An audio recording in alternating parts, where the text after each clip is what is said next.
Isang bahay na pagawan din ng transformer ang nasunog sa Quezon City. May live report si Oscar Oida. Oscar. Yes, Jiggy, mag-aalauna nga kanina nang biglang sumiklab ang apoy sa isang bahay sa may Matuton Street, Barangay St. Peter sa Quezon City. No? Napaglaman na Jiggy na itong bahay pa lang ito ay ginagawa ring paggawaan ng household transformer. At ayon sa mga tauhan nito, bandang mga ganong oras nga na mapansin na lang nilang nag-aapoy na yung kanilang varnishing area, no? Yung sa transformer kasi daw pag ginagawa ito, no, parang bago matapos meron binababa dito sa varnish. At dun sa area na yun nagsimula yung nagsumiklab yung apoy. Sinubukan daw itong pulahin ng mga tuwan ng nasabing shop, pero lumakas pa raw lalo yung apoy. Nagtakbuhan na namang sila. Agad naman umisponde yung mga bumbero.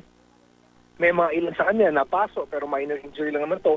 At nakontrol naman yung apoy. No? At bandang 1:47 ng hapon ay ginapin na apula ang sunog na umabot sa ikatlong alarma. Sa mga sandaling ito, Jiki, ay patuloy pa rin ang pag-iimbestiga na makagawad ng pamatay sunog sa tunay na sanhi. Dalawang anggulo ang tinitili nila dito, Jiki, no? Kung hindi electrical, ay baka daw may napabaya ang upos ng sigarilyo. Jiki?